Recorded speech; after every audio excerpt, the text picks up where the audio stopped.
اللهم عجل لوليك الفرج اللهم صل على محمد وآل محمد وعجل فرجهم الشریف. محترم ناظرین سلام علیکم ورحمۃ اللہ. آج کے پروگرام میں کالز لینے سے پہلے میں پروگرام کا موضوع تعین کرنا چاہتا ہوں، کیونکہ اس پروگرام میں بہت سارے جماعت عمریہ کے علماء کال کرتے ہیں اور وہ فضول اور فرعی مسائل پہ ہمارا وقت ضائع کرتے ہیں اور میری باتوں کو کاٹتے ہیں اور مجھے بات نہیں کرنا دیتے. اور میں ایسے علماء کو عزت کرتا ہوں کیونکہ عالم دین ہے، تاکہ لوگ ان کے علم سے فائدہ اٹھائیں، لیکن وہ ہماری نرمی کا غلط بات کرتے ہیں اور وہ بھی کبھی سوال کے جواب نہیں دیتے،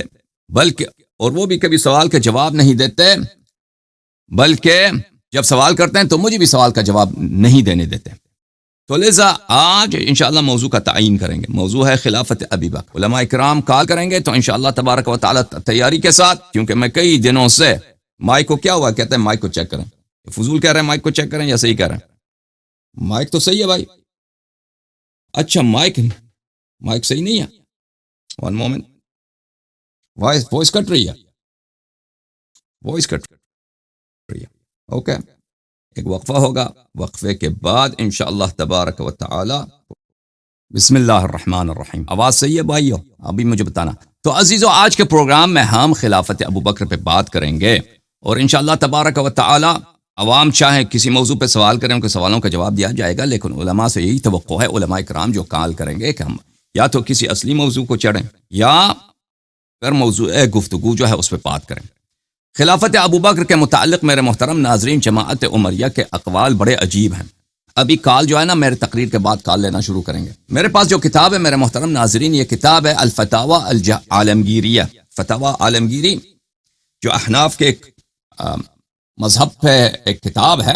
اس کتاب میں ملاحظہ فرمائیے، یہ جز نمبر 2 ہے. یہاں پر صفحہ نمبر 264 میں فرماتے ہیں من انکر امامت ابی بکر جس شخص نے ابو بکر کی خلافت کا انکار کیا فہو کافرون، وہ کافر ہے. وعلی قول بعضهم وہ مبتدع، اور بعض علماء کے قول میں وہ بدعتی ہے. ولیس بکافر، اور وہ کافر نہیں. والصحیح انه کافر، اور صحیح یہ ہے کہ وہ شخص کافر ہے. وکذلک من انکر خلافت عمر فی اصح الاقوال، اسی طرح عمر کے خلافت میں بھی علماء کے درمیان نزاع ہے. جو شخص عمر کی خلافت کو انکار کرے، بعض کہتے ہیں وہ کافر ہے، بعض کہتے ہیں وہ مبتدع ہے، بدعتی ہے، لیکن صحیح قول یہی ہے کہ وہ شخص کافر ہے. یہ کتاب ہے الفتاوی السبکی، علی بن عبد الکافی سبکی کی کتاب، چاپ دار المعرفہ، جزء ثانی.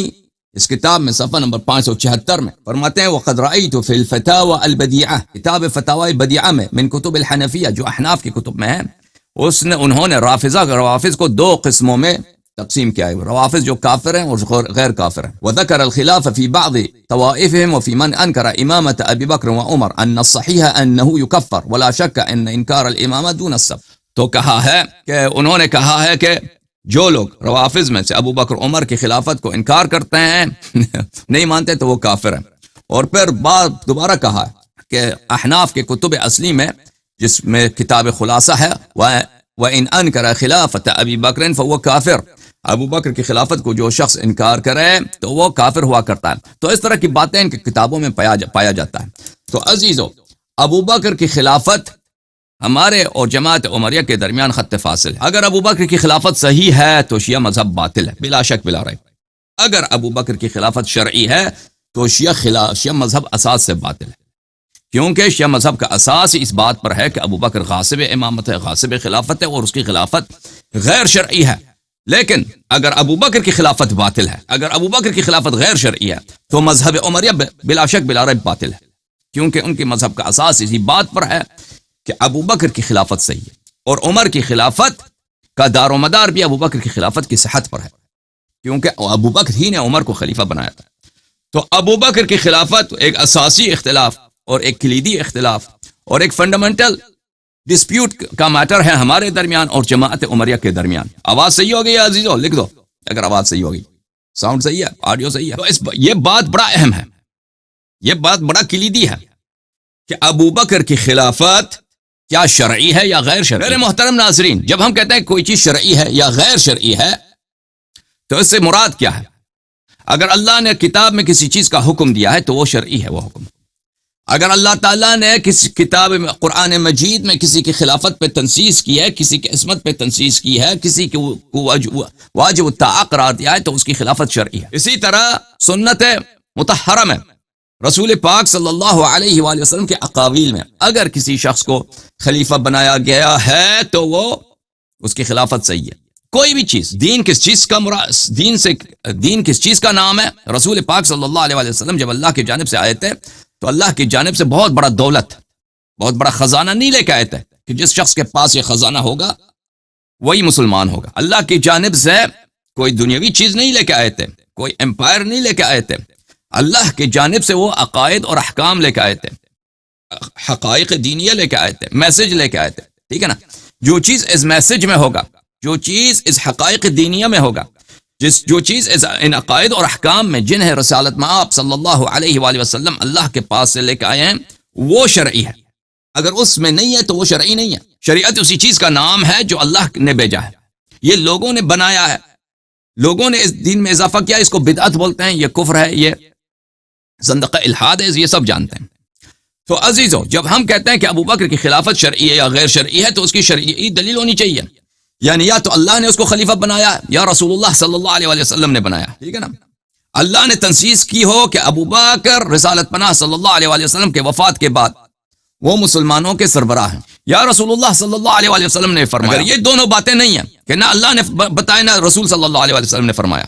ایک تیسرا طریقہ ہو سکتا ہے کہ اللہ اور رسول صلی اللہ علیہ وآلہ وسلم نے فرمایا ہو کہ ہم خلیفہ نہیں بناتے، صحابہ کو حق ہے کہ وہ جس کو خلیفہ بنا دے، پھر بھی یہ شرعی طریقہ کار ہے، کیونکہ جس کو صحابہ خلیفہ بنا دیں تو اللہ اور رسول صلی اللہ علیہ وسلم نے اگر پہلے سے اس پر رضا کا اظہار کیا ہے تو لازمی بات ہے کہ وہ جو بھی صحابہ جس کو خلیفہ بنا دیں وہی خلیفہ ہوگا۔ اگر انہوں نے یہ فرمایا ہو تو اس سے بھی ابو بکر کی خلافت ثابت ہوتی ہے۔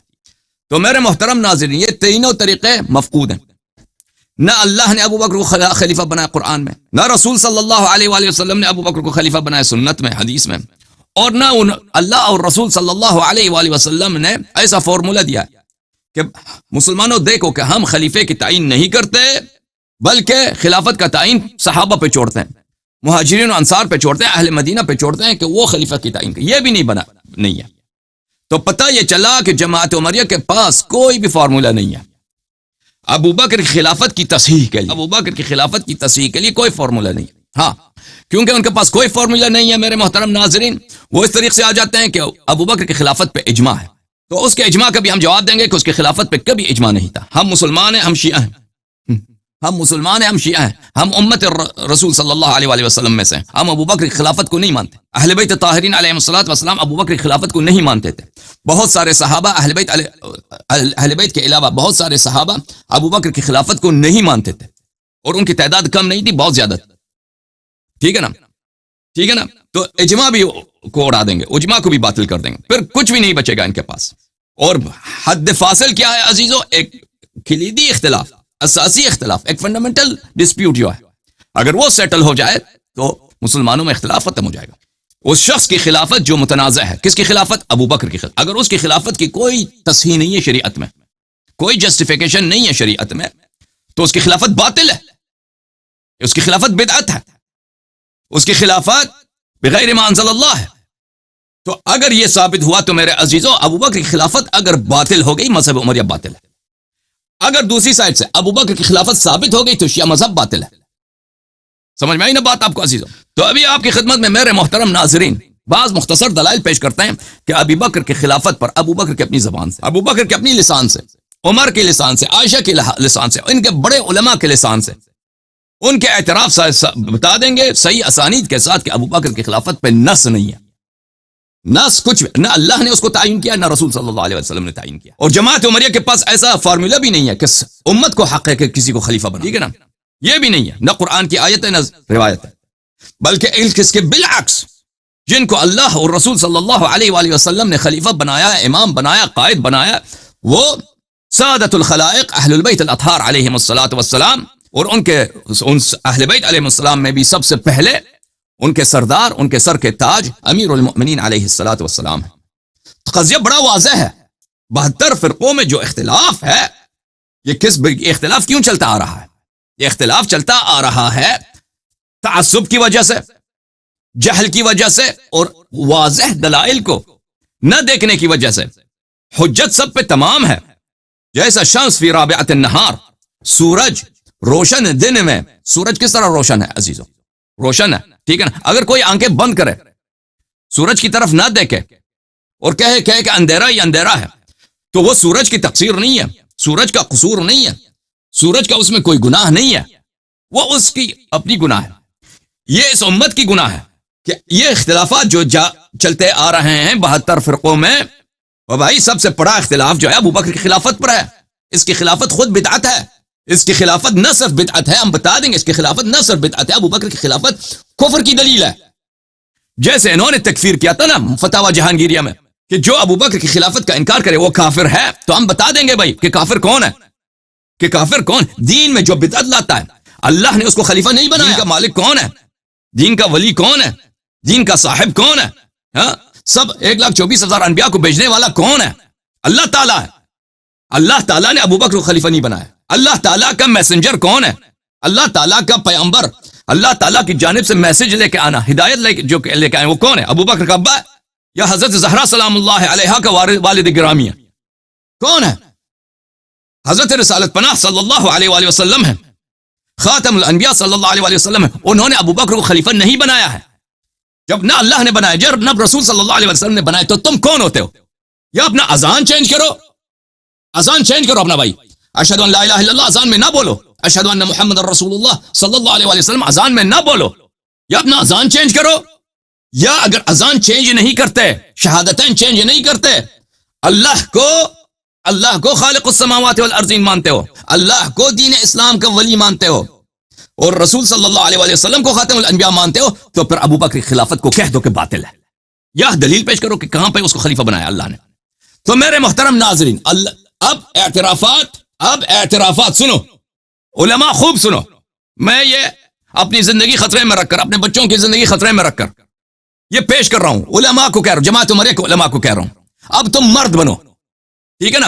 میں نے ایک بہت ہی واضح بات، ابو بکر کی خلافت جو اساس ہے ہمارے آپ کے درمیان اختلافات کا، کہ نبی صلی اللہ علیہ وآلہ وسلم کے بعد وصی کون ہے، خلیفہ کون ہے. میں نے اس مسئلے کو آپ کے سامنے آپ کی کتب سے پیش کر رہا ہوں. استدلال بھی واضح ہے، مدعا بھی میرا واضح ہے. اب اچھی طرح آپ سن لو، مرد بنو. اب تم دلیل لے کے آنا ابو بکر کی خلافت کیوں صحیح ہے. مرد بنو، یہ میرا چیلنج ہے تم پر. اور پھر میں جب ثابت کروں گا کہ ابو بکر کی خلافت اس کی کفر کی دلیل ہے، ٹھیک ہے نا. قرآن مجید بار بار کہتا ہے کہ جو دین میں بدعت لاتا ہے وہ کافر ہے، جو دین میں بدعت لاتا ہے وہ کافر ہے. تو تم مجھے بتاؤ کہ اتنا بڑا موٹا ادعا، سب اختلافات کا سبب اساس ابو بکر کی خلافت، جب دلیل ہی نہیں ہے تو وہ کیسے مسلمان ہے؟ اچھی طرح سے سن لو جماعت عمریہ کے علماء، میرے مشائخ اعظام، آپ سب کا عزت کرتا ہوں. یہ تقریر اس لیے نہیں ہے کہ میں فتنہ پیدا کروں، یہ تقریر اس لیے ہے کہ تم پہ حجت تمام کروں کہ تم حق کو کیوں چھو. حق بہت واضح ہے.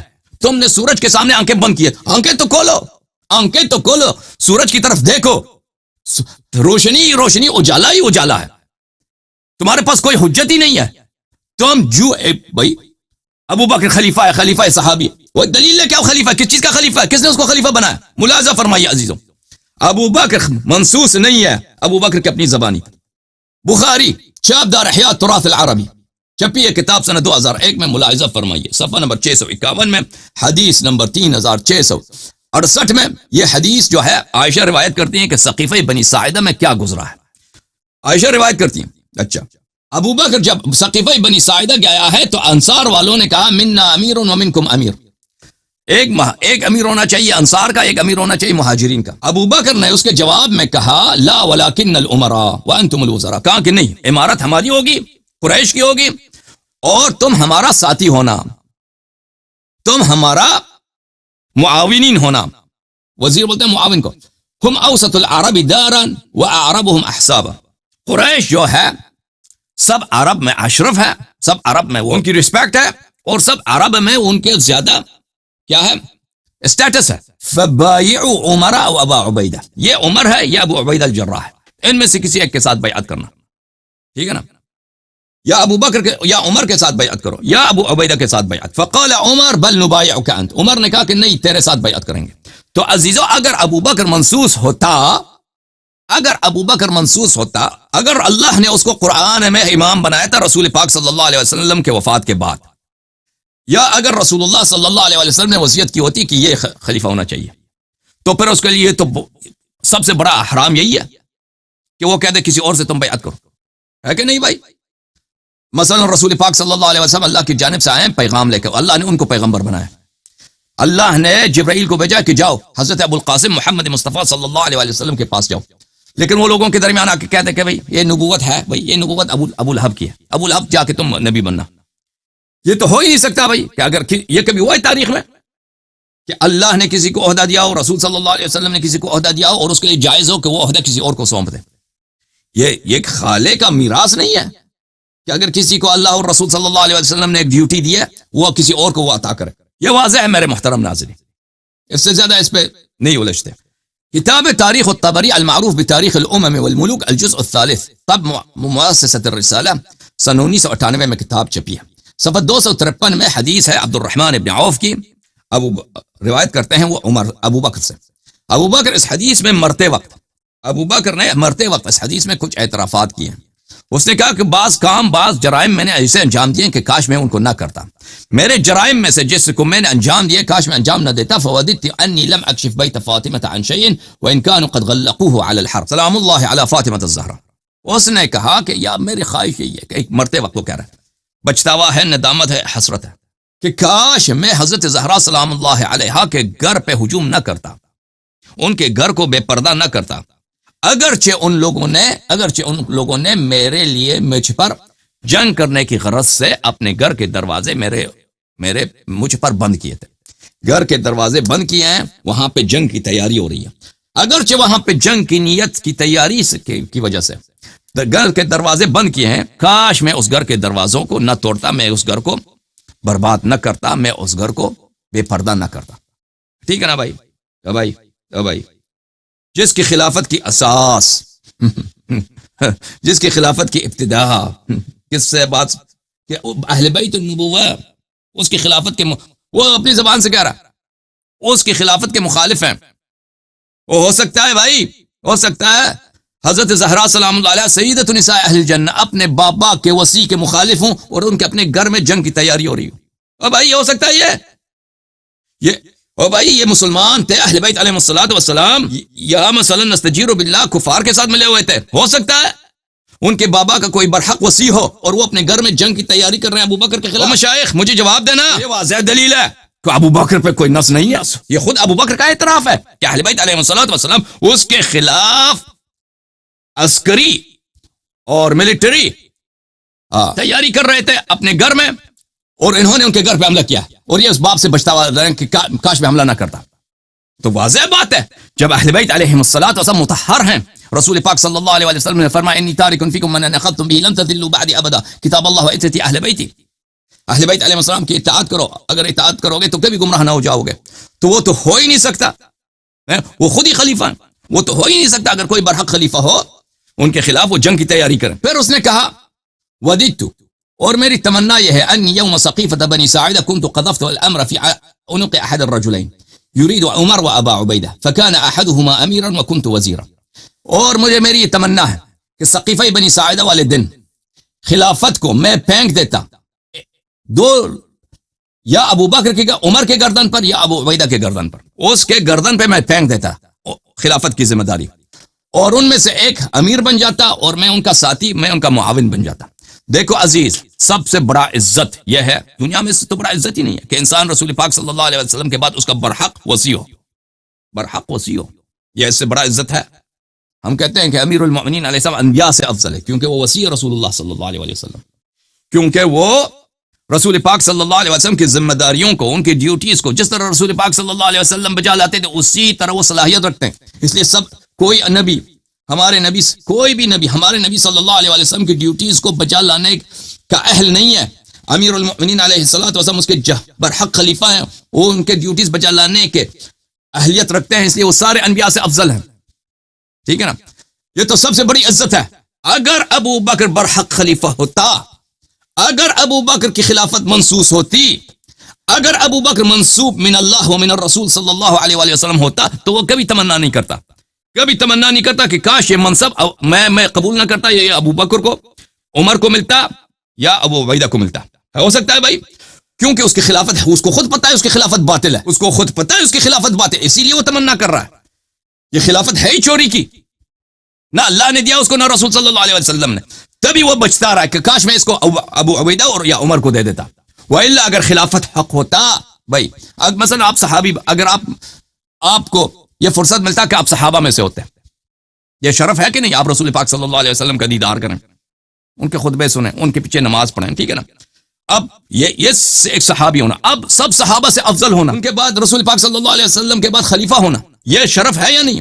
اب کوئی شخص کہہ دے کہ میری تو تمنا یہی ہے، میری تمنا یہی ہے کہ میں نہ صحابی ہوتا نہ میں خلیفہ ہو، کچھ بھی نہ ہوتا. یہ کون کہتا ہے؟ یہ وہ شخص کہتا ہے جس کے نزدیک یہ صحابیات اور خلیفہ ہونا یہ سب باطل ہے، ٹھیک ہے نا. ابو بکر جو یہ تمنا کر رہا ہے اس لیے کہ اس کی خلافت باطل ہے. خلافت اگر اللہ کی جانب سے ہوتا تو کیسے لے اس کے لیے جائز تھا، کس طرح کی تمنا کرے. پھر ابو بکر کیا کہتا ہے؟ وددت، میری تمنا تھی، انی کنت سألت رسول اللہ صلی اللہ علیہ وآلہ لمن هذا الامر فلا ينازعه احد وددت انی کنت سألته هل للانصار في هذا الامر نصیب. کہتا ہے میری تمنا تھی کہ میں نے پیغمبر صلی اللہ علیہ وسلم سے کبھی پوچھا بھی نہیں کہ یہ امامت کس کے لیے امامت کس کو ملنی چاہیے، میں نے نہیں پوچھا. بعد میں نزاع ہوا، پیغمبر صلی اللہ علیہ وسلم امامت کے امر پہ نزاع ہوا. یہ اگر میں پوچھ لیتا ان سے، وہ بیان کرتے تو اس پہ نزاع نہ ہوتا. تو یہ اعتراف ہے کہ اس کی خلافت پہ نص نہیں ہے. اگر نص ہوتا تو وہ یہ بات کبھی نہیں کہتا کاش میں پیغمبر سے پوچھتا کہ آپ کے بعد خلیفہ کون ہے صلی اللہ علیہ وسلم. سمجھ میں آئی نا بات آپ کو؟ اور یہ بات اس کی جھوٹ ہے، اتنی احادیث زیادہ ہیں، اتنی اور یہ طعن ہے پیغمبر صلی اللہ علیہ وسلم پہ کہ امت میں نزاع پیدا ہوا ہے امامت کے مسئلے پر، اس وجہ سے پیدا ہوا کہ پیغمبر نے بیان نہیں کیا صلی اللہ علیہ وسلم. قصور کس کا ہے؟ پیغمبر کا. اور یہ کوئی بھی شخص پیغمبر صلی اللہ علیہ وآلہ وسلم کی شان میں ان سے کوئی خامی نسبت دے دے، کوئی برائی نسبت دے دے، کوئی خیانت، کوئی غدر امت سے، وہ اس لیے کہ امت میں ساری اختلافات کا جڑ مسئول کس کو بنا دے، ذمہ دار کس کو بنائے؟ پیغمبر صلی اللہ علیہ وسلم کو بنا دے. اس کی تو یہ تو شتم نبی ہے. شتم اسی کو بولتے ہیں، سب اسی کو بولتے ہیں، گستاخی اسی کو بولتے ہیں. گستاخ نبی صلی اللہ علیہ وسلم کا حکم کیا آپ کو پتہ ہے. میرے محترم ناظرین، اس حدیث کو کئی کتابوں میں نقل کیا ہے. اس کی تصحیح آپ کے لیے الاحادیث المختارہ میں ضیاء المقدسی نے اس حدیث کو حسن قرار دیا. المستخرج من الاحادیث المختارہ لضیاء المقدسی، جز نمبر 1، چاپ دار خضر، یہاں پر روایت عبد الرحمن بن عوف، صفحہ نمبر 88 میں، حدیث نمبر 12. یہی فقرات جو اس کو میں نے آپ کی خدمت میں ترجمہ کیے ہیں، آپ کے یہاں پہ ہائی لائٹ ہے. ان سب کو نقل کرنے کے بعد صفحہ نمبر 90 میں مختارہ میں ضیاء مقدسی، وہذا حدیث حسن، یہ حدیث حسن ہے. اچھا، یہ آپ کے سامنے واضح ہو گیا ابو بکر کے اپنے لسان سے. میرے محترم ناظرین، مزید عمر کے لسان سے، عمر جو ابو بکر کا ساتھی ہے، جماعت عمریہ کا دوسرا خلیفہ ہے، اگر وہ اعتراف کرتا ہے کہ ابو بکر کی خلافت پہ نص نہیں ہے، اگر وہ اعتراف کرتا ہے ابو بکر کی خلافت منسوب نہیں ہے، تو بات ختم ہے. صحیح بخاری، چاپ دار احیاء التراث العربی، صفحہ نمبر 1275، حدیث نمبر 7218. قیل لعمر، عبداللہ ابن عمر کہتے ہیں کہ عمر سے کہا گیا، الا تستخلف، کیا آپ اپنے بعد کسی خلیفے کی تعین نہیں کرتے؟ قال ان استخلف فقد استخلف من هو خیر منی ابو بکر. اس نے کہا کہ اگر میں کسی کو جانشین بنا دوں تو مجھ سے جو پہلے آدمی تھا، مجھ سے بہتر تھا، اس نے خلیفہ بنایا ہے. میں اگر خلیفہ بناؤں تو میں کس کی سنت پہ عمل کروں گا؟ ابو بکر کی سنت پہ عمل کروں گا. رسول صلی اللہ علیہ وسلم کی سنت نہیں. خلیفہ تعین کرنا کس کی سنت ہے؟ ابو بکر کی سنت ہے، ٹھیک ہے نا. تو میرے لیے ایک سنت ہے، اس کی اتباع کروں. وَإِنْ أَتْرُكْ فَقَدْ تَرَكَ مَنْ هُوَ خَيْرٌ مِّنِّي رسول اللہ صلی اللہ علیہ وسلم. اور اگر میں خلیفہ نصب کرنا ترک کر دوں، جانشین ترک کرنا نصب کرنا ترک کر دوں، جانشین نصب نہ کروں، تو میرے لیے بھی ایک نمونہ ہے، ایک اسوہ ہے. وہ کس کی سنت ہے؟ رسول پاک صلی اللہ علیہ وسلم کی سنت ہے کہ اس نے کسی کو جانشین نہیں بنایا. تو یہاں پر عزیزو، عمر نے مرتے وقت دو باتوں کا اعتراف کیا. ایک بات کا اعتراف کیا ہے کہ ابو بکر کی خلافت منصوص نہیں ہے. ابو بکر کی خلافت نہ قرآن میں ہے نہ سنت میں ہے، کیونکہ اس نے خود کہا کہ اگر میں خلافت کسی کو خلیفہ نہ بناؤں تو رسول پاک صلی اللہ علیہ وسلم نے کسی کو خلیفہ نہیں بنایا، ٹھیک ہے نا. تو اس نے ابو بکر کی خلافت کے بطلان پہ اس نے دستخط بھی کیا، اس نے انگوٹھا بھی لگایا، اس نے وہاں پہ مہر بھی لگایا.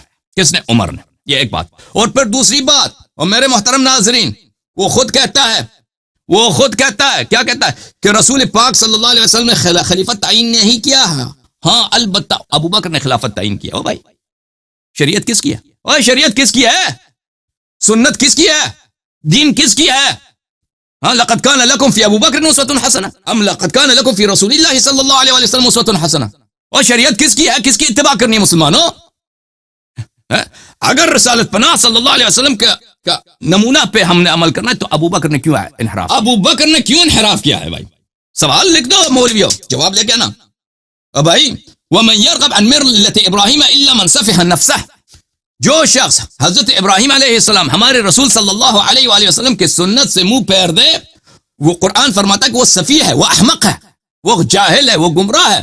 ٹھیک ہے نا؟ یہ واضح اعتراف ہے ابو عمر کی کہ ابو بکر نے رسول پاک صلی اللہ علیہ وسلم کی جو سنت ہے کہ عدم استخلاف، اس کو الحمدللہ رب العالمین. دو باتوں پہ عمر نے مرتے وقت اس نے انگوٹھا بھی لگا دیا، اس نے دستخط بھی کی، اس نے مہر بھی لگا دی، اور بخاری مسلم دونوں نے نقل بھی کیا.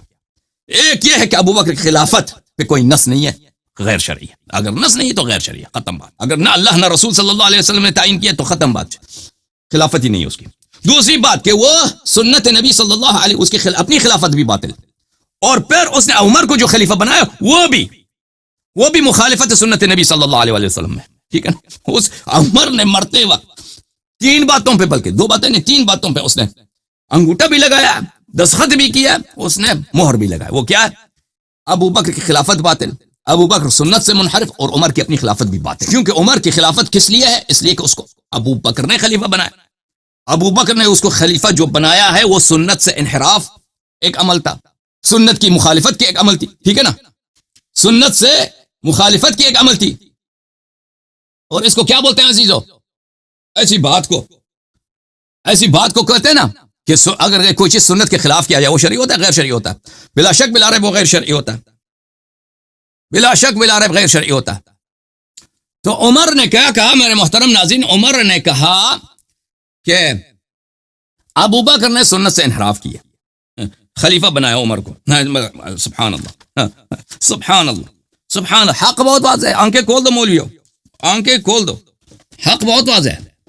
ملاحظہ جو سنت سے انحراف کرتا ہے وہ اس کی شان کیا ہے میرے محترم ناظرین؟ ملاحظہ فرماؤ، قرآن مجید فرقان حمید سورہ مبارکہ آل عمران آیہ نمبر 32، اعوذ باللہ من الشیطان الرجیم، قل ان کنتم تحبون اللہ فاتبعونی، قل ان کنتم تحبون اللہ فاتبعونی. حبیب ان سے کہہ دیجئے اگر اللہ پہ ایمان ہے، اللہ کو اپنے رب مانتے ہو، اللہ سے محبت ہے، تو اتباع رسول صلی اللہ علیہ وسلم. تو پتہ چلا ابو بکر نے جو اتباع ترک کر دیا، خلافت اس کی اپنی چوری کی، اور اس نے عمر کو غیر شرعی طریقے سے مخالفت رسول صلی اللہ علیہ وسلم کرتے ہوئے خلیفہ بنایا ہے. اس کو اللہ سے پیار نہیں ہے، کیونکہ اللہ سے جو پیار کا، اللہ سے جو ایمان کا جو شرط ہے وہ کیا ہے؟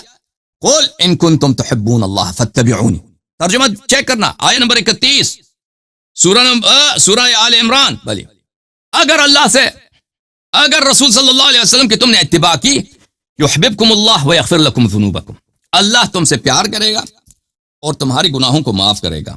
واللہ غفور الرحیم، اور اللہ بے شک بہت ہی مغفرت کرنے والا اور رحم والا ہے. تو پتہ یہ چلا کہ اب گناہ کس کی معاف ہوتی؟ جو سنت سے منحرف نہ ہو. جو سنت سے منحرف ہو اس کی گناہ معاف نہیں ہوتی. تو پتہ یہ چلا کہ عمر ابو بکر کی گناہ بھی معاف نہیں ہے. پھر فرمایا قل اطیعوا اللہ والرسول صلی اللہ علیہ وآلہ وسلم، اللہ کی اطاعت کرو اور رسالت پناہ صلی اللہ علیہ وآلہ وسلم کی اطاعت کرو. فَإِن تَوَلَّوْا، اور اگر یہ پشت کریں، جو سنت سے پشت کرتا ہے. سنت کیا تھا؟ عمر نے خود کا سنت یہ ہے کہ خلیفہ کی تعین نہ کرو. ٹھیک ہے نا؟ تو عمر ابو بکر کو کس نے کہا تھا تو خلیفہ کی تعین؟ بھائی اگر سنت یہ تو اس کو کیا حق ہے خلیفہ کی تعین کر؟ ٹھیک ہے نا؟ تو اس نے سنت سے انحراف کیا. فَإِن تَوَلَّوْا فَإِنَّ اللَّهَ لَا يُحِبُّ الْكَافِرِينَ، جو سنت کی طرف پشت کرتا ہے وہ کافر ہوتا ہے، وہ اللہ سے بغض کرتا ہے، وہ اللہ کا دشمن ہوتا ہے. جواب دے دو مولوی. اللہم صلی علی محمد وعلی محمد. یہی حدیث ملاحظہ فرمائی مسلم میں، مسلم ابن حجاج القشیری نیشابوری، چاپ دار الفکر، جو چھپی ہے یہ کتاب سنہ 1424 میں. ملاحظہ فرمائیے صفحہ نمبر 927 میں، باب الاستخلاف و ترکی. وہی فقرات جو میں نے کتاب بخاری سے نقل کیا ہے مختلف اسانید کے ساتھ، مسلم نے بھی روایت کیا، اور ترمذی وغیرہ میں بھی یہ حدیث موجود ہے. مزید آپ کے لیے عمر کے زبانی کہ ابو بکر کی خلافت نہ اللہ کی جانب سے نہ رسول صلی اللہ علیہ وآلہ وسلم کی جانب سے ہے. ملاحظہ فرمائیے کتاب ہے بخاری، چاپ دار احیاء تراث العربی. یہاں پہ آپ کو لے کے چلتے ہیں صفحہ نمبر 1207، کتاب المحاربین من اہل الکفر والردہ باب رجم الحبلى من الزنا حدیث نمبر 6830 میں. یہ حدیث کافی طویل ہے, اس میں بڑا بیک گراؤنڈ ہے, اس میں بہت ساری باتیں ہیں, اس کو چھوڑتے ہیں ابھی. اس حدیث میں جملہ باتوں میں سے ابو بکر عمر یہ کہتا ہے اپنے خطبے میں فلا یغترن امرأ ان یقول, کسی شخص کو یہ خوش وہمی نہ ہو, اس توہم میں کوئی شخص اس توہم میں نہ ہو کہ یہ کہہ دے کسی کو, یہ کیونکہ عمر خلیفہ ہے بھائی. عمار کہتا ہے کہ اگر عمر قتل ہو جائے تو میں امیر المؤمنین علی علیہ السلام سے بیعت کروں گا, ٹھیک ہے نا, بیعت کروں گا.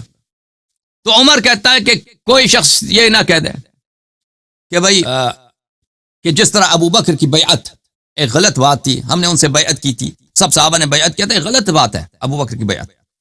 عمار نے یہ کہا تھا کہ ابو بکر کی بیعت غلط تھی, تو صحابہ نے اس سے بیعت کیا تھا, لیکن پھر بعد میں نہ لڑائی نہ جھگڑا کچھ, سب اسی میں آ گئے. تو اگر عمر مر جائے یا قتل ہو جائے تو میں فوراً امیر المؤمنین علیہ السلام سے بیعت کروں گا, تو پھر دوسرے لوگ بھی بیعت کریں گے تو کام بن جائے گا, ٹھیک ہے نا. تو عمر کو اب ڈر رہا ہے کہ اگر میں مر جاؤں اچانک کوئی شخص امیر المؤمنین علیہ السلام سے بیعت نہ کرے, خلافت حقدار کو نہ ملے. تو وہ یہ کہتا ہے فلا یغترن امرؤ ان یقول, آپ میں سے کوئی شخص اس خوش فہمی میں نہ ہو, اس توہم میں نہ ہو, اس دھوکے میں نہ ہو کہ یہ کہہ دے انما كانت بیعت ابی بکر فلتتا وتمت, کہ بیعت ابو بکر کی بیعت تو ایک غلط بات تھی, بغیر سوچے سمجھے, بغیر کسی حکمت کے, بغیر کسی تدبیر کے, ایک غلطی تھی, لیکن یہ اس کی خلافت بن گئی. تمت فلتتا, ابو بکر کا بیعت, فلتا ایک غلطی, وہ چیز بغیر تدبیر کے بغیر حکمت کی جو ہوتی ہے, ٹھیک ہے نا, بے وقوفانہ چیز, لیکن یہی بے وقوفانہ چیز اس کی خلافت بن گئی بھائی. تمت, کوئی شخص یہ نہ کہہ دے, اچھا یہ تو دوسروں کا کہنا نا, عمر کا تو یہ نہیں کہنا, لیکن عمر اس کے بعد کیا کہتا ہے, الا وانها قد كانت كذلك, ہاں یقین جانو کہ ابو بکر کی بیعت ایسے ہی تھا, ابو بکر کی بیعت فلتا ہی تھا, ولکن اللہ وقى شرها, لیکن اللہ تعالیٰ نے اس کے شر سے ہمیں بچایا. تو میرے محترم ناظرین, عمر خود اعتراف کر رہا ہے کہ ابو بکر کا بیعت فلتا تھا, اس سے شر متوقع تھا, ٹھیک ہے نا. ایک چیز جو منسوس ہوتا ہے اللہ کی جانب سے, اس کو فلتا کہنا کفر ہوتا ہے, اس کو بغیر تدبیر کے, بغیر تفکر کے, حکمت کے خلاف کہنا, اس کو غلطی کہنا, تو کیا ہوتا ہے, کفر ہوتا ہے یہ. اور سب سے واضح قرینہ میرے محترم ناظرین کہ فلتا سے مراد وہی ہے کہ بغیر تدبیر کے, بغیر حکمت کے جو بے وقوفانہ عمل ہوتا ہے, فلتا اسی کو بولتے ہیں, غلطی کو بولتے ہیں, خطا کو بولتے ہیں, ٹھیک ہے نا.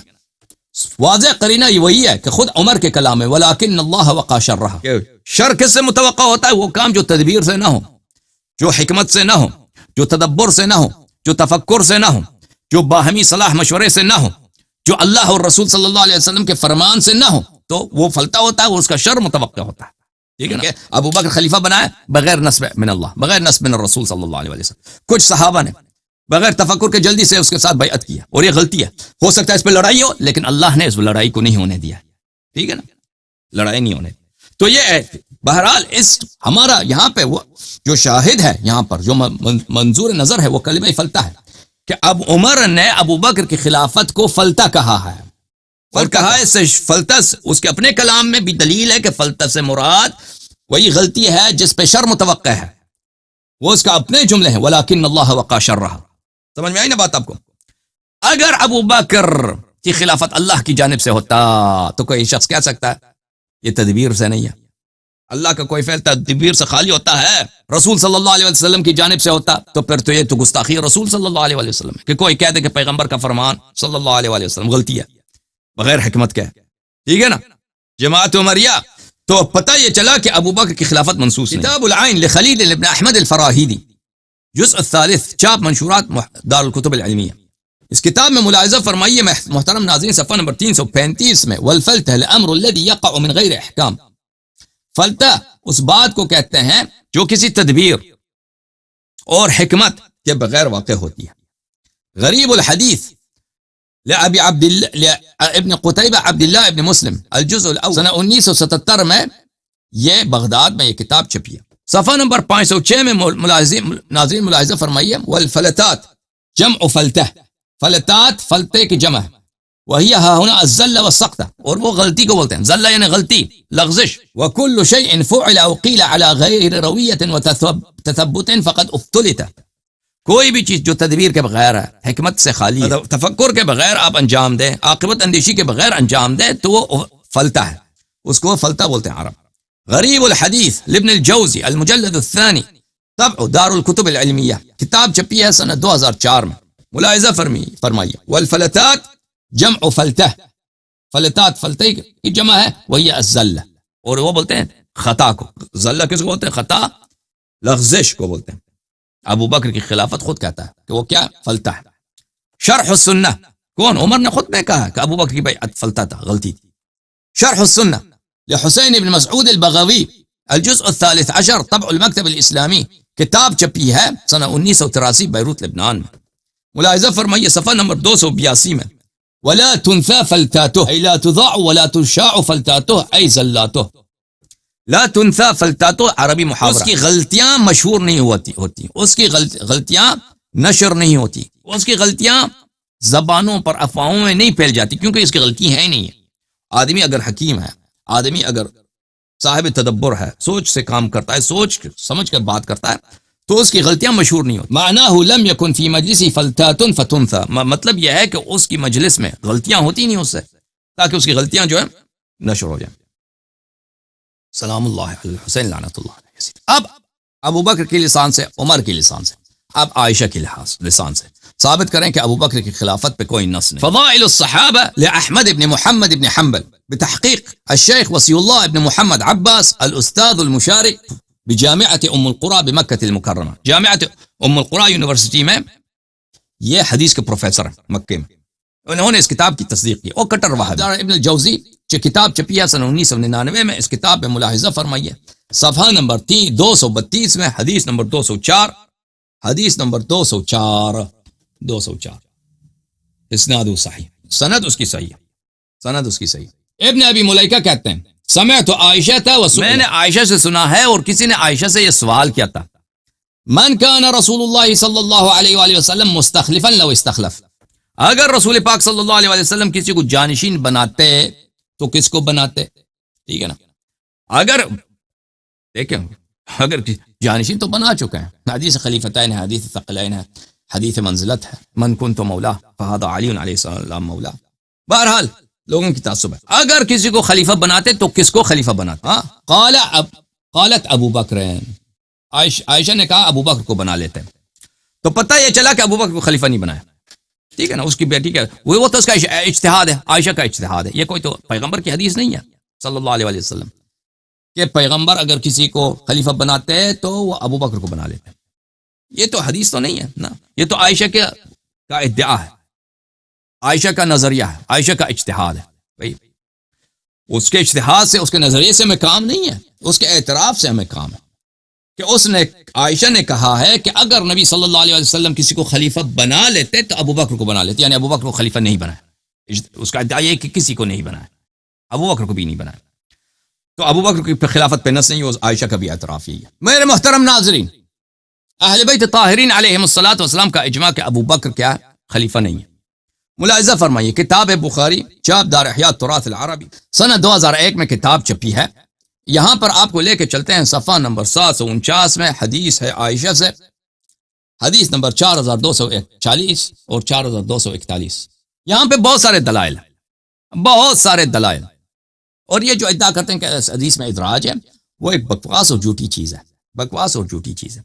جو اس چیز کا بیہقی نے ادراج کا ادعا کیا ہے، وہ کیا ہے؟ وہ بنی ہاشم کا ہے کہ بنی ہاشم نے 6 مہینے تک ابو بکر سے بیعت نہیں کیا تھا. اس نے اس کے متعلق کہا ہے، اور وہ بھی روایت میں مصرح ہے کہ وہ خود زہری کہتا ہے. زہری سے کسی نے سوال کیا، زہری نے اس کا جواب دیا. بقیہ جو باتیں ہیں اس روایت میں کہ حضرت زہرا سلام اللہ علیہ نے فدق کا میراث کا مطالبہ کیا ہے، ابو بکر نے ان کو میراث نہیں دیا ہے. ابو بکر نے کہا کہ انا معاشر الانبیاء لا نورث ما ترکنا صدقہ، اور حضرت زہرا سلام اللہ علیہ ابو بکر پہ ناراض ہو گئیں اور کبھی ان سے بات. اس کے علاوہ وہ 6 مہینے تک زندہ رہیں اور پھر وہ وفات پا گئیں. پھر امیر المؤمنین علیہ الصلوۃ والسلام نے ان کو رات کی تاریکی میں دفن کیا. ابو بکر عمر کو خبر نہیں کیا ہے. ٹھیک ہے نا. اور اس کے بعد امیر المؤمنین علیہ الصلوۃ والسلام کو ابو بکر عمر کی شکل سے نفرت تھی. یہ سب عائشہ کے الفاظ ہیں. ان میں سے کسی نے ادعا نہیں کی کہ وہ ادراج. جس چیز کا ادراج کا ادعا بیہقی نے کیا وہ اور فقرہ ہے، اور وہ تصریح بھی ہے روایت میں کہ وہ مصنف صنعانی وغیرہ میں وہ اس حدیث کی بات نہیں ہو رہی ہے. ٹھیک ہے نا. ادراج کا کوئی اگر ادعا کرتا ہے تو وہ ادراج ہے. میرے محترم ناظرین، اس روایت میں کیا ہے؟ اس روایت میں یہ ہے کہ پہلی بات یہ ہے کہ حضرت صدیقہ طاہرہ سلام اللہ علیہ سیدۃ نساء اہل الجنہ، سیدۃ نساء اہل الجنہ. یہ تو فریقین میں اس بات میں اختلاف ہی نہیں ہے. آیے تطہیر ان کی شان میں ہے، اس بات پہ اختلاف ہی نہیں. مطہر رسول پاک صلی اللہ علیہ وسلم ان کا ہاتھ چومتے تھے، اس بات پہ اختلاف ہی نہیں. بضعۃ الرسول صلی اللہ علیہ وآلہ وسلم، رسول پاک صلی اللہ علیہ وآلہ وسلم کے کی روح اور بدن کے وہ توشے ہیں، پارے ہیں. اس میں تو کوئی، یہ تو مصرح علیہ ہے، یہ تو متواتر روایات ہیں، اس پہ کوئی اختلاف ہی نہیں. حضرت صدیقہ طاہرہ سلام اللہ علیہ نے جب انہوں نے ابو بکر سے سنا لا نورث ما ترکنا صدقہ، فوجدت فاطمة على ابی بکر فی ذلك فهجرته فلم تکلمه حتى توفیت. صدیقہ طاہرہ سلام اللہ علیہ نے ابو بکر سے فدق کا مطالبہ کیا ہے. ابو بکر نے فدق نہیں دیا ہے، کہا ہے کہ آپ کی بابا کی تو ارث ہی نہیں ہوتی. دنیا میں ہر بیٹی اپنے باپ سے اس کو ارث ملتا ہے سوائے ایک بیٹی. وہ کون ہے؟ شہزادی کون ہے. اور وہ حدیث بھی خود شہزادی کو اس حدیث کا نہیں پتا، خود ان کو اس حدیث کا نہیں پتا. رسالت پناہ صلی اللہ علیہ وسلم نے اس کو نہیں بتایا، نہ ازواج کو بھی نہیں بتایا. میرے محترم ناظرین، میں آپ ازواج کا بھی دکھاؤں. یہ کتاب ہے بخاری کتاب بخاری، چاپ دار احیاء التراث العربی. یہ کتاب سنہ 2001 میں، صفحہ ہے 1192. کتاب الفرائض، فرائض بولتے ہیں میراثوں کا جو مسائل ہیں اس میں. حدیث نمبر 6730. ان عائشہ کہتی ہیں ان ازواج النبی صلی اللہ علیہ وآلہ وسلم حين توفی اردنا ان يبعث عثمان الى ابی بکر يسألنه میراثهن. جب رسالت پناہ صلی اللہ علیہ وآلہ وسلم کی وفات ہوئی ہے تو ازواج نے ارادہ کیا کہ عثمان کو بھیج دیں ابو بکر کے پاس، کیونکہ یسألنہ میراثہن، کیونکہ وہ اپنی میراث کا مطالبہ کر رہی تھیں. ٹھیک ہے نا. ازواج حرام خور تھیں کہ نستجیر باللہ، مسلمان نہیں تھیں، شریعت کی پابند نہیں تھیں، یا نہیں وہ شریعت کی پابند تھیں، اللہ سے ڈرتی تھیں. ٹھیک ہے نا. تو پھر کس لیے انہوں نے میراث کا مطالبہ کیا ہے؟ ارادہ کیا، سب نے میٹنگ کیا، ارادہ کیا کہ عثمان کو بھیجتے ہیں کہ میراث طلب کرو، اس لیے کہ ان کو یہ رسول پاک صلی اللہ علیہ وسلم کی میراث نہیں ہوتی، ان کو نہیں معلوم. اگر یہ معلوم ہوتا تو کیسے وہ مطالبہ کرتے ہیں؟ کیسے ان کے لیے جائز ہے کہ حرام کا مطالبہ کریں؟ تو پتہ یہ چلا جس حدیث کا ادعا ابو بکر کر رہا ہے نا، جن لوگوں کو رسول پاک صلی اللہ علیہ وآلہ وسلم سے میراث ملنی ہے، کون ہے؟ بیٹی ہے، ان کی ازواج ہیں، ان کو میراث ملنا، ان کو تو اس حدیث کا پتہ ہی نہیں. اور قرآن کیا فرما رہا ہے؟ قوا انفسکم واہلیکم نار، اپنے اہل خانہ کو جہنم کی آگ سے بچاؤ. وانذر عشیرتک الاقربین، اپنے اقارب کو اچھی طرح ان کو انذار کرو، ان کو اچھی طرح سے نصیحت کرو، حکم اللہ ان کو خوب بتاؤ. دنیا میں جتنے شوہر ہیں مر جائیں تو بیوی کو ارث ملتا ہے سوائے نبی صلی اللہ علیہ وسلم کے ازواج کو. دنیا میں جتنی بیٹیاں ہیں ان کو ارث ملتا ہے سوائے نبی صلی اللہ علیہ وسلم کی بیٹی جو سیدۃ نساء اہل الجنہ، ان کو نہیں بتایا. یہ جو ابو بکر جس حدیث کا ادعا کر رہا ہے نا، یہ اللہ پہ طعن ہے، اللہ کی الوہیت پہ طعن ہے، کیونکہ نبی صلی اللہ علیہ وسلم پہ البلاغ وما علی رسولنا الا البلاغ المبین. رسول پاک صلی اللہ علیہ وسلم کی ایک ہی ڈیوٹی ہے کہ بلاغ مبین، واضح طور پہ بات بتائیں. کیوں نہیں بتایا ان کو؟ ٹھیک ہے نا. اچھا، کہنے کا مقصد یہ ہے عزیزو، خلافت پہ بات ہو رہی ہے کہ ابو بکر نے کہا کہ آپ کو تو میراث ہی نہیں ہے. فوجدت زہرا جو سیدہ نساء العالمین ہیں، فوجدت علی ابی بکر فی ذلک، اسی عدم کہ میں آپ کو میراث نہیں ملے گا، اس پہ عائشہ کا اپنا اعتراف ہے کہ انہوں نے غضب کیا. فہجرت، اور ان سے انہوں نے ہجران کیا. یعنی ان سے ہجران کیا مطلب ہے؟ فلم تکلمہ حتی توفیت. ہجران کا مطلب یہ ہے ان سے مفارقت اختیار کیا، ان سے دوری اختیار کیا، پر کبھی ابو بکر سے بات نہیں کیا جب تک وہ دنیا سے گئی ہیں. ٹھیک ہے نا. تو پتہ یہ چلا میرے محترم ناظرین کہ نہ صرف زہرا سلام اللہ علیہ ابو بکر کو غاصب خلیفہ مانتی تھیں اور ان کو غاصب فدق مانتی تھیں، بلکہ ان کو ان کو رسول پاک صلی اللہ علیہ وسلم پر مفتری اور جھوٹی حدیث کا وضاحت مانتی. وہ اللہ وجہ نہیں ہے کہ ایک شخص خلیفہ رسول صلی اللہ علیہ وسلم ہے.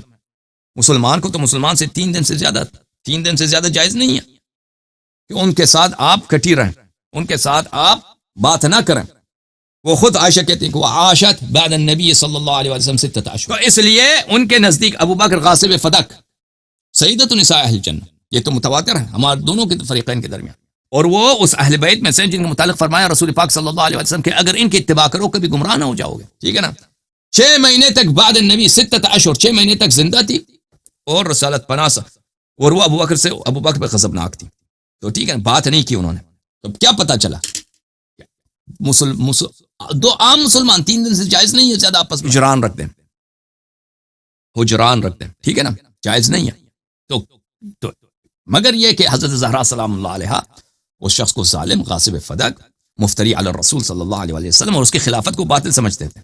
فلما توفیت دفنها زوجها علی علیہ السلام لیلا ولم يؤذن بها ابا بکر وصلى علیہا. اور جب ان کی وفات ہوئی ہے تو راتوں کی تاریکی میں امیر المؤمنین علیہ السلام نے ان کو دفن کیا اور ابو بکر کو خبر نہیں دیا.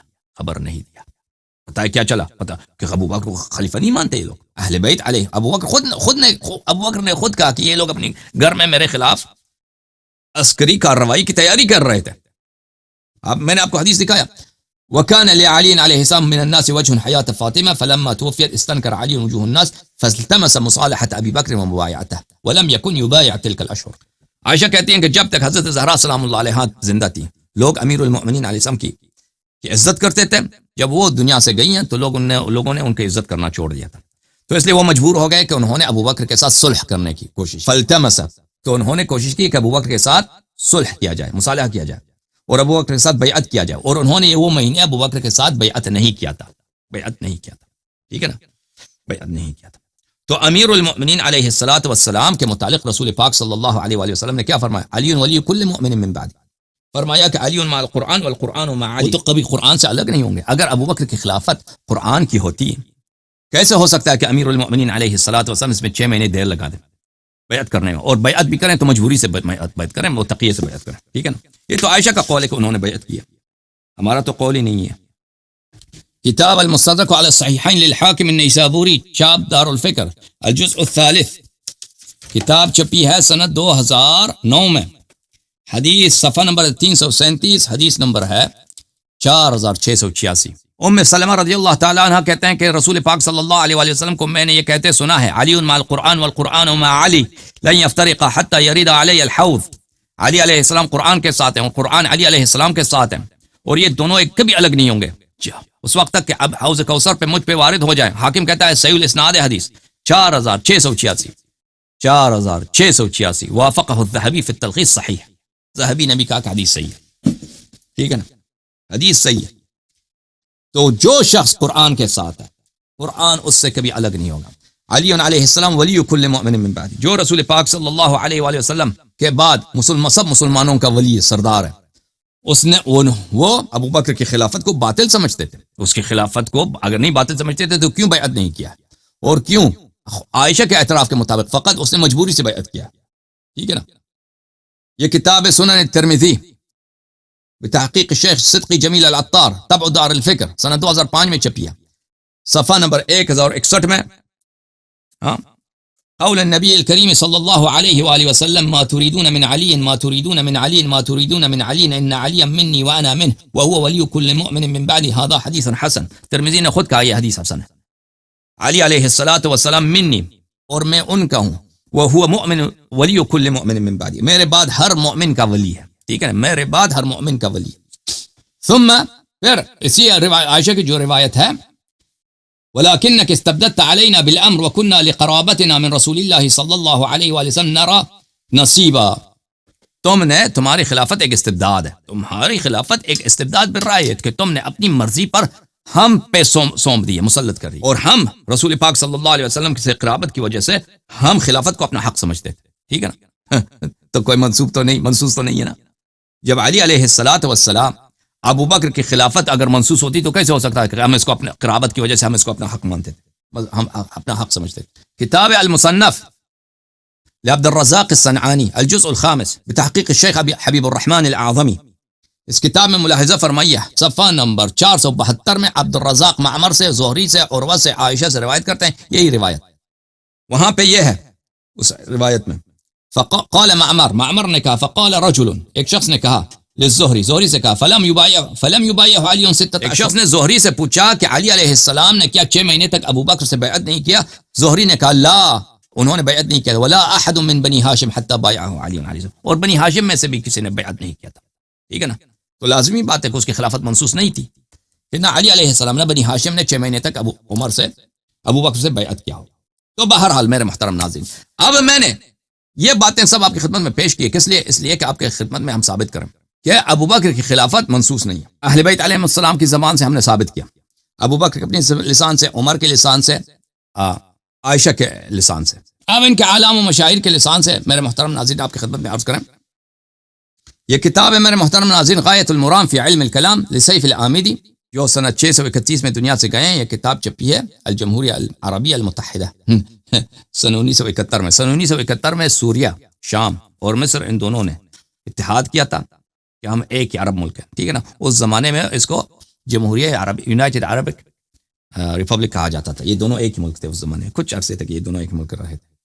اچھا، اس میں صفحہ نمبر 276 میں وَأَمَّا مُعْتَقَدُ أَهْلِ الْحَقِّ مِنْ أَهْلِ السُنَّةِ وَأَصْحَابِ الْحَدِيثِ فَهُوَ أَنَّ التَّعْيِينَ غَيْرُ ثَابِتٍ بِالنَّصِّ بَلْ بِالِاخْتِيَارِ.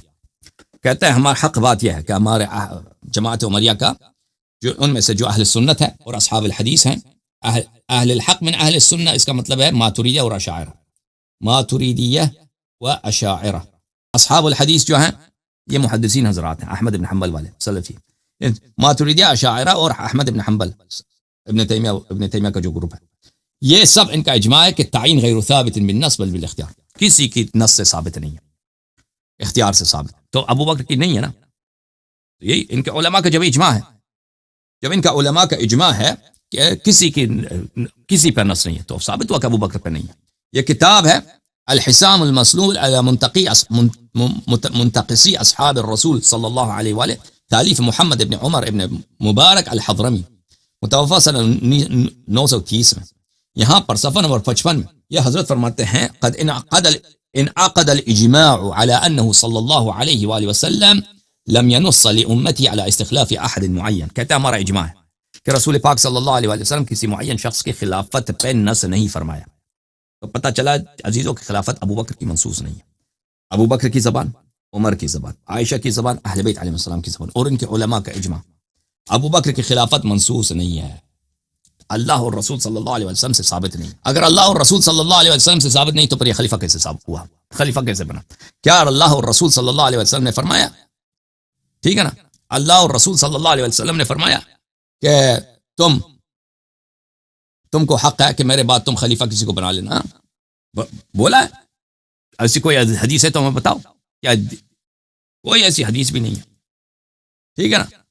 تو پھر ابو بکر کی خلافت کا یہ فارمولا کہ اگر مثلا مہاجرین انصار ثقیفہ بنی ساعدہ میں کسی کو خلیفہ بنائیں تو وہ خلیفہ برحق ہو جاتا ہے، وہ بھی نہیں ہے، اس کی بھی کوئی حدیث نہیں. اگر اس کی حدیث ہوتی تو ابو بکر کی خلافت جب اس نے مرتے وقت عمر کو جو خلیفہ بنایا، اس نے جانشینی کا اس کو تعین کیا ہے، تو پھر وہ اس کا کیا کرو گے؟ اگر خلیفہ مہاجرین انصار کو بنانا ہے تو ابو بکر نے کیوں تعین کیا؟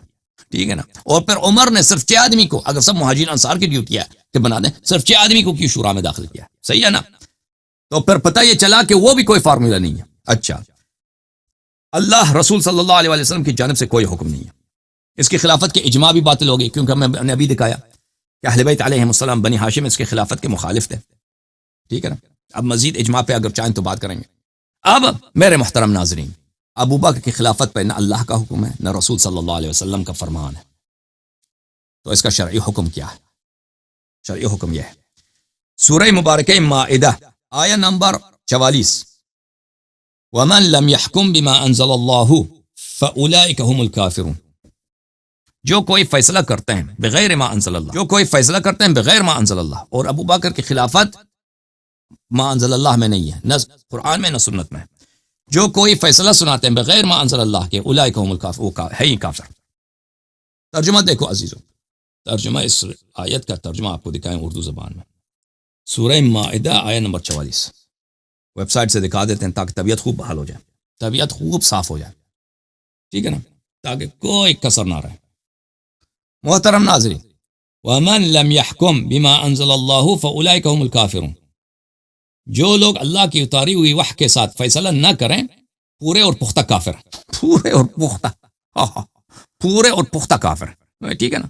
اوے بھائی، اوے ابو بکر خلیفہ ہے، خلیفہ ہے، خلیفہ ہے. اوے تم یہ فیصلہ کرتے ہو نا، اس نے خود بھی فیصلہ کیا تھا کہ میں خلیفہ ہوں، صحابہ نے بھی فیصلہ کیا تھا کہ میں وہ خلیفہ ہیں. یہ تو اللہ نے نازل تو نہیں کیا نا، وَمَن لَمْ يَحْكُمْ بِمَا أَنزَلَ اللَّهُ. اور فیصلہ کیا تم نے بھی، انہوں نے بھی فیصلہ کیا نا. دیکھو کہ جالندری صاحب نے کیسا، طاہر قادری نے کیا ترجمہ کیا. اور جو شخص اللہ کے نازل کردہ حکم کے مطابق فیصلہ نہ کرے سو وہی لوگ کافر ہیں جی، ٹھیک ہے نا.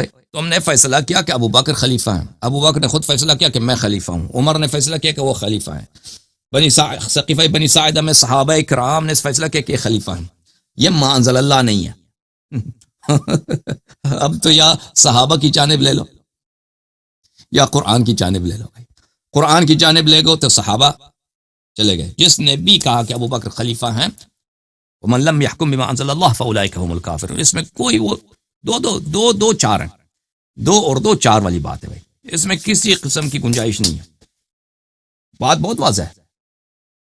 یا تو تم قرآن کی جانب لے لو، صحابہ کو بولو کہ ابو بکر کی خلافت باطل ہے، اس کی خلافت کی حقیقت کو، یا تو قرآن و سنت میں ابو بکر کی خلافت دکھاؤ. وہ تو ہم ثابت کر چکے ہیں کہ وہ منسوخ نہیں ہے، ٹھیک ہے نا.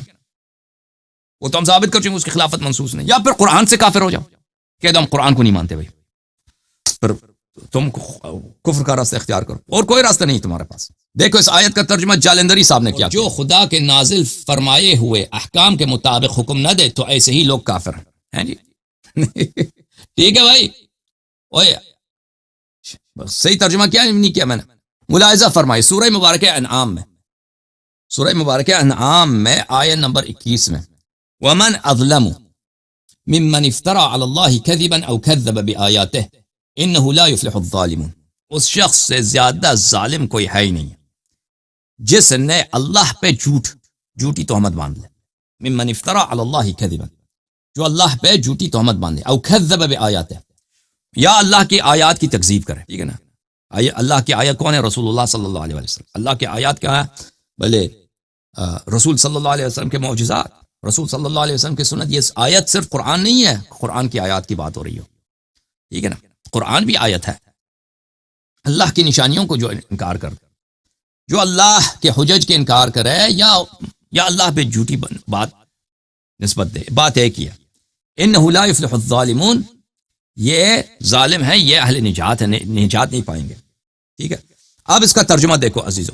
ترجمہ یہ ہے مثلا طاہر قادری صاحب نے یہ ترجمہ، اور اس سے بڑا ظالم کون ہو سکتا ہے جس نے اللہ پر جھوٹا بہتان باندھا ہے.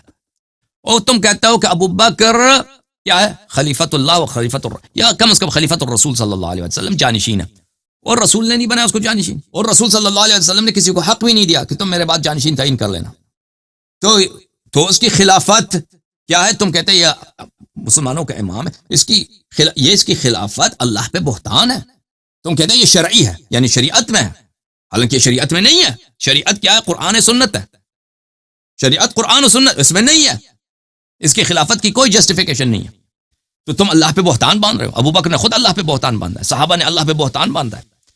حضرت موسیٰ علیہ السلام کے صحابہ نے بچڑے کے سامنے کیا سجدے کیے، تراویح. اور اس سے بڑا ظالم کون ہو سکتا ہے جس نے اللہ پہ جھوٹا بہتان باندھا یا اس نے اس کی آیتوں کو جھٹلایا. بے شک ظالم لوگ فلاح نہیں پائیں گے. کس کی ترجمہ؟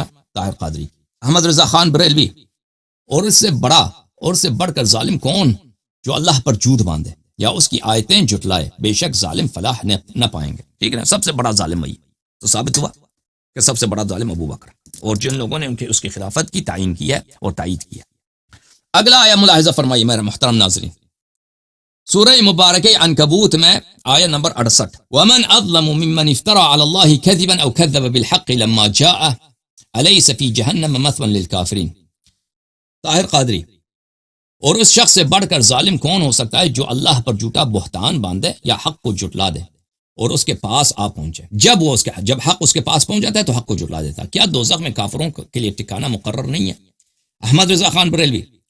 اور اس سے بڑھ کر ظالم کون؟ جو اللہ پر جھوٹ باندھے یا حق کو جھٹلائے جب وہ ان کے پاس آ جائے. کیا جہنم میں کافروں کا ٹھکانہ نہیں ہے؟ اگلا میرے محترم ناظرین، سورہ مبارکہ شورا آیہ نمبر 21. ام لہم شرکاء شرعوا لہم من الدین ما لم یأذن بہ اللہ. کیا ان لوگوں کے لیے کچھ ایسے شریک ہیں؟ کیا ان کے پاس اللہ کے علاوہ اللہ کی شرکاء ہیں؟ جو لوگ دین میں بدعت داخل کرتے ہیں نا، ایک چیز شریعت میں نہیں ہے اس میں داخل کر دیتے ہیں. اور بھائی اللہ کے علاوہ اور بھی رب ہیں، اس رب کی جانب سے یہ شریعت کے پارٹ آئے کہ تم نے شریعت میں داخل کیا. ان کے لیے کچھ ایسے شریک ہیں جنہوں نے ان کے لیے دین کا ایسا راستہ مقرر کر دیا ہو جس کا اللہ نے حکم نہیں دیا تھا. ام لہم شرکاء شرعوا لہم من الدین ما لم یأذن بہ اللہ. اور اگر فیصلہ کا فرمان صادر نہ ہوا ہوتا، یعنی روز قیامت کا وقت، عذاب کا وقت اگر متعین نہ ہوا ہوتا تو ان کے درمیان قصہ چکا دیا جاتا، اور بے شک ظالموں کے لیے دردناک عذاب ہے. جی احمد رضا خان. یا ان کے لیے کچھ شریک ہیں جنہوں نے ان کے لیے وہ دین نکال دیا ہے کہ اللہ نے اس کی اجازت نہ دی. تو بھائی اللہ نے تو ابو بکر عمر کی خلافت تو اللہ کی جانب سے تو نہیں ہے. تو آپ کے پاس کچھ اور رب ہے نا، وہ رب کون ہے بھائی؟ اللہ کے علاوہ تمہارے پاس اور مزید اللہ ہیں. تو یہ کیا ہے بھائی؟ جو دین میں بدعت داخل کرتا ہے وہ کافر ہوتا ہے، اس سے بڑا کافر بھی نہیں ہے. ومن اظلم ممن افترى على الله كذبا او كذب بآياته. میرے محترم، اب باتیں آپ کی خدمت میں پیش کی گئی. الحمدللہ رب العالمین. اب ان جماعت نے میرے محترم ناظرین اجماع کا ادعا کیا ہے، ٹھیک ہے نا، کہ ابوبکر کی خلافت پہ نص بھی نہیں ہے، حدیث سے بھی ثابت، قرآن سے بھی ثابت نہیں ہے. کہتے ہیں اس کے خلافت پہ اجماع ہے. اجماع کا تو ہم نے ابطال کر دیا. کیوں ابطال کر دیا؟ کیونکہ ثابت کر دی کہ اہل بیت علیہم الصلوۃ والسلام اس کی خلافت کے مخالف تھے اور اس کو جھوٹا مانتے تھے. ملاحظہ فرمائیے میرے محترم ناظرین، یہ کتاب ہے کتاب الفقہ الاکبر، تالیف محمد ابن ادریس الشافعی. محمد ابن ادریس کی شافعی کی کتاب فقہ اکبر، یہ مخطوطات میں ہے، جو جامعہ ملک ابن عبد العزیز میں وہاں پہ مخطوطات میں شامل ہے. فصل، یہاں پر صفحہ نمبر 26 میں فصل فی الامام وَاعْلَمُوا أَنَّ الْإِمَامَ الْحَقَّ بَعْدَ الرَّسُولِ صلی اللہ علیہ وآلہ وسلم ابو بکر. او بھائی یقین کر لو کہ امام حق بعد الرسول صلی اللہ علیہ وسلم کون ہے؟ شافعی کہتے ہیں کہ وہ امام ابو بکر. والدلیل علیہ، اس کی دلیل کیا؟ اجماع الصحابہ علی امامتی، کہ صحابہ نے اس کی امامت پہ اجماع کیا. انقیادهم له عن امرهم واطباقهم على خطابهم بالخلافہ. حدیث کچھ بھی نہیں ہے. صحابہ نے ان کی اطاعت کیا، صحابہ نے ان کے اتباع کیا، اور صحابہ سب نے اجماع کیا کہ ان کو خلیفہ کہہ کے پکارا ہے. خلیفہ کہہ کے پکارا، ٹھیک ہے نا، یہ ان کی دلیل ہے. اس دلیل کا ہم ابطال کر چکے ہیں، کیونکہ اجماع کا مطلب یہ ہے سب کا اتفاق حاصل نہیں ہے. اہل بیت علیہ السلام کا ہم نے بتا دیا. اہل بیت علیہ السلام کے گھر پہ حملہ ہوا ابو بکر کے اپنے کلام سے، میں نے وہ ثابت کر دیا. مزید المحلہ، کتاب المحلہ لابن حزم، ابن حزم ظاہری کی کتاب المحلہ، چاپ ادارہ منیریہ للطباعہ بالقاہرہ، جز نمبر 11. یہاں پر محترم ناظرین صفحہ نمبر 193 میں ابن حزم کہتے ہیں اہل ردہ دو قسموں کے ہیں. ایک مرتد وہ تھے لم یؤمن قط، کہ کبھی مسلمان ہی نہیں ہوئے، کہ اصحاب مسیلمہ و سجاح، مسیلمہ کذاب اور سجاح جنہوں نے نبوت کا ادعا کیا تھا، ان کے ماننے والے جو تھے. فہؤلاء حربیون لم یسلموا قط، وہ حربی تھے کبھی مسلمان ہی نہیں ہوئے. لا یختلف احد فی ان توبہ فی انہم تقبل توبتہم و اسلامہم، کسی میں یہ اختلاف ہی نہیں ہے کہ ان کا توبہ قبول ہوتا ہے. اصحاب مسیلمہ کذاب اگر وہ واپس آ جائیں دین کی طرف، توبہ قبول ہوتی ہے، اور اسلام قبول کرنا چاہیں مسلمان ہوتے ہیں.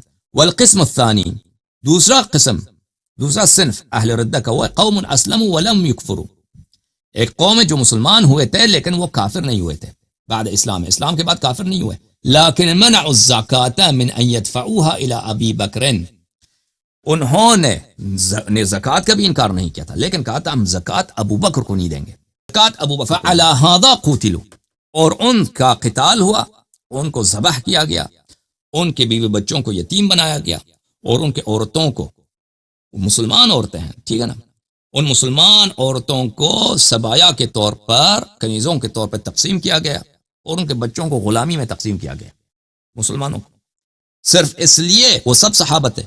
ابو بکر کے زمانے میں جتنے لوگ تھے مسلمان سب صحابہ تھے، صرف اس لیے کہ انہوں نے کہا تھا نہیں کہا تھا کہ ہم زکوٰۃ نہیں دیں گے، کہا کہ زکوٰۃ ابو بکر کو نہیں دیں گے. ولا يختلف الحنیفیون، ابو حنیفہ کے اتباع کا اس مسئلے میں اختلاف ہی نہیں ہے، ولا الشافعیون، اور شوافع کا بھی اس مسئلے میں کوئی اختلاف ہی نہیں ہے، فی ان هؤلاء ليس لهم حکم المرتد اصلا، کہ یہ مرتد تھے ہی نہیں بھائی، اہل ردہ جو کہا جاتا ہے یہ مرتد نہیں تھے، وهم قد خالفوا فعل ابی بکر فیہم، وہ ابو بکر کی حکومت کے مخالف تھے، ابو بکر مطالبہ کر رہا تھا کہ مجھے زکوٰۃ دے دو، پیسے مجھے دے دو، مال مجھے دے دو، کہتے ہیں آپ کو نہیں دیں گے بھائی، آپ کون ہیں، آپ کو کس نے خلیفہ یسمیہم اہل ردہ، اور احناف اور شوافع اس کو مرتد نہیں مانتے، ان کو نہیں کہتے یہ مرتد ہے، ودلیل ما قلنا شعر الحتیہ المشہور الذي يقول فيه، اور ہماری دلیل یہ ہے ان کے اہل ردہ کا جو شاعر ہے، اتعنا رسول اللہ ما كان بیننا فیا لحفنا ما بال دین ابی بکر، دین سے مراد یہاں پر ہے ملک،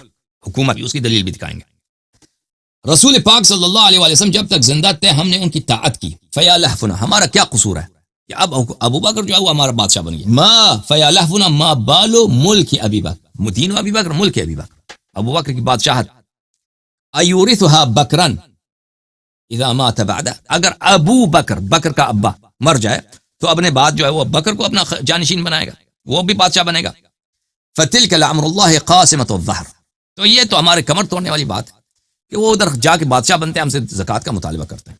یہ کتاب الفصل فی فصل الملل والاہواء والنحل، تالیف ابن حزم الظاہری، دار الجیل، سنہ 1996 میں کتاب چھپی ہے، ملاحظہ فرمائیے، صفحہ نمبر 214 میں۔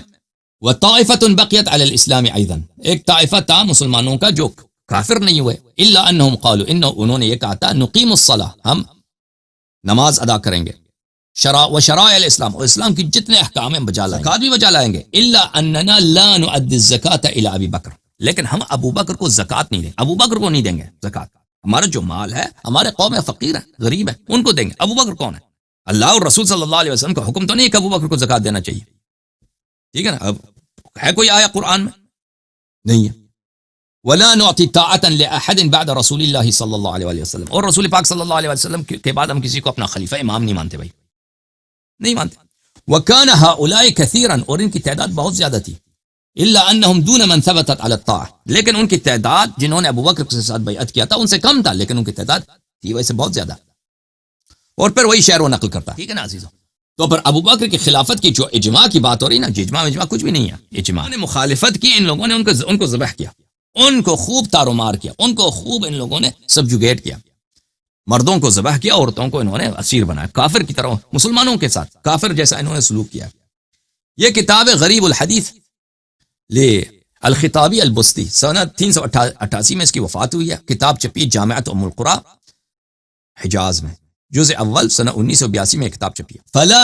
فیا لحفنا ما بال دین ابی بکر یرید ملکہ، دین سے مراد کیا ہے؟ ملک، دین سے مراد دین ابو بکر، دین ابو بکر یعنی ابو بکر کی بادشاہت، ابو بکر عربی زبان میں دین بادشاہت کو بھی بولتے ہیں۔ اچھا میرے محترم ناظرین، اب ابو بکر نے ان لوگوں کو مرتد کہہ کر ان کے ساتھ قتال کیا، جنگ کیا نا، یہ لوگ زکوٰۃ کے منکر نہیں تھے، یہ لوگ اس بات سے انکار کر رہے تھے کہ ہم ابو بکر کو نہیں دیں گے، اور یہ کوئی حدیث، کوئی قرآن کی آیت تو نہیں کہ آپ پہ واجب ہے کہ ابو بکر کو زکوٰۃ دے دو، اور خود ان لوگوں نے بخاری میں روایت نقل کی ہے کہ سباب المسلم فسوق وقتال کفر سباب المسلم فسوق وقتال کفر، کہ کسی مسلمان کے ساتھ جنگ کرنا، ناجائز جنگ کرنا کفر ہوتا ہے، کفر ہوتا ہے، ٹھیک ہے؟ اور تم کہتے ہو کہ ابو بکر خلافت پہ اجماع، یہ اجماع ہے، اور بھائی یہ اجماع ہے، اس کی خلافت خود کفر ہے، کیونکہ اس نے مسلمانوں کا خون بہایا۔ ملاحظہ فرمائیے کہ کتاب البخاری محمد ابن اسماعیل البخاری، چھاپ دار حیات تراث، سنہ 2001 میں چھپی ہے، یہاں پر کتاب الزکوٰۃ ہے، یہاں پر کتاب الزکوٰۃ کے صفحہ نمبر 252 میں ذیل میں صفحہ حدیث نمبر 1399، ملاحظہ فرمائیے، لما توفی رسول اللہ صلی اللہ علیہ وسلم، جب رسالت پناہ صلی اللہ علیہ وسلم کی وفات ہوئی ہے، وکان ابو بکر، اور ابو بکر بادشاہ بن گئے، خلیفہ بن گئے، وکفر من العرب، کفر من کفر من العرب، اور عرب میں سے جو لوگ کافر بنے تھے وہ کافر بنے، ٹھیک ہے؟ ان کا کفر کیسا کفر تھا، یہ اب ان کو کہتے ہیں یہ کافر، یہ خود عمر کے کلام سے پتہ چلتا ہے۔ فقال عمر نے کہا کیف تقاتل الناس وقد قال رسول اللہ صلی اللہ علیہ وسلم، تمہیں کس مجوز کیا ہے تیرے پاس اے ابو بکر کہ تم ان لوگوں کے ساتھ قتل کر رہے، حالانکہ رسول پاک صلی اللہ علیہ وسلم نے فرمایا امرت ان اقاتل الناس حتى يقولوا، اللہ نے مجھے حکم دیا ہے، پیغمبر صلی اللہ علیہ وسلم کا فرمان ہے کہ اللہ نے مجھے حکم دیا ہے کہ میں جہاد کروں، قتال کروں لوگوں کے ساتھ، یہاں تک کہ وہ شہادت دے دیں، لا الہ الا اللہ. بس جب شہادت لا الہ الا اللہ کی دی انہوں نے، فمن قالها فقد عصم منی ماله ونفسه الا بحقه وحسابه على اللہ. تو جس نے شہادت لا الہ الا اللہ کی دی، اس کا جان اس کا مال محفوظ ہے، مگر یہ کہ مثلا کوئی شخص کیا کرے، زنا کرے، مثلا کوئی شخص کسی شخص کو قتل کرے تو پھر اس کے قصاص ہو، وإلا اس کی جان محفوظ ہے. حدیث ابو ہریرہ کی ہے. بات چیت اور یہ کنورسیشن کس کے درمیان ہو رہی ہے؟ ابو بکر اور عمر کے درمیان. ابو بکر چاہتا کہ چڑھائی کرے، حملہ کر دے ان قبائل پر جو اس کو زکوٰۃ نہیں دے رہے. تو عمر اعتراض کر رہا ہے کہ تم کیسے تیرے جائز ہے؟ پیغمبر صلی اللہ علیہ وسلم نے خود فرمایا کہ مجھے اجازت ہے کہ میں لوگوں کے ساتھ قتال کروں اس وقت تک کہ وہ لا الہ الا اللہ کہتے ہیں. جب لا الہ الا اللہ کہہ دیں تو پھر جائز نہیں ان کے ساتھ قتال کرنا. ٹھیک ہے نا. تو پھر پتہ یہ چلا کہ جن کو یہ مرتد کہتے تھے، عمر کے اپنے اعتراض سے پتہ چلتا ہے کہ وہ اعتراض کر رہا ہے ابو بکر پر کہ تم ان پہ کیوں چڑھائی کرنا چاہتے ہو. تو جن کو وہ کافر کہتے ہیں وہ کافر نہیں تھے، جن کو یہ مرتد کہتے ہیں وہ بہت کم تھے. مسیلمہ کے اصحاب جو تھے، باقی جو مسلمان تھے وہ ابو بکر کی خلافت کو نہیں مانتے تھے بھائی. پر یہ دعا کرتے ہیں کہ ابو بکر کی خلافت پہ اجماع، خاک اجماع. یہ سب مسلمان تھے، صحابہ تھے. ابو بکر نے کہا واللہ لأقاتلن من فرق بین الصلاۃ والزکاۃ، جس نے نماز اور زکوٰۃ میں تفریق کیا میں ان کے ساتھ قتال کروں گا. فإن الزکاۃ حق المال، زکوٰۃ حق مال ہے. واللہ لو منعونی عناقا كانوا يؤدونها الى رسول اللہ صلی اللہ علیہ وسلم، جو لوگ رسول پاک صلی اللہ علیہ وآلہ وسلم کو کچھ تھوڑا سا بھی مال دیتے تھے، کوئی بچڑا دیتے تھے، کوئی اونٹنی دیتے تھے، اگر وہ مجھے نہ دینا، مالی دنیا پہ جنگ ہو رہی ہے کہ مجھے کیوں نہیں دے رہے. ٹھیک ہے نا، مجھے کیوں، پیغمبر کو دیتے تھے تو مجھے کیوں نہیں دے رہے. بھائی پیغمبر پہ اللہ کا حکم ہے، اللہ کا حکم ہے خذ من اموالہم صدقہ، ان کے اموال سے تم زکوٰۃ لے لو. پیغمبر تیرے پہ کہاں آیت آئی ہے؟ کہاں قرآن میں لکھا ہے سنا کہ ابو بکر کو زکوٰۃ دینا واجب ہے؟ اگر مجھے نہیں دیا تو میں ان کے ساتھ قتال کروں. تیری خلافت کی تو اور کوئی دلیل ہی نہیں ہے، تو صرف اجماع کی ادعا کرتے ہو.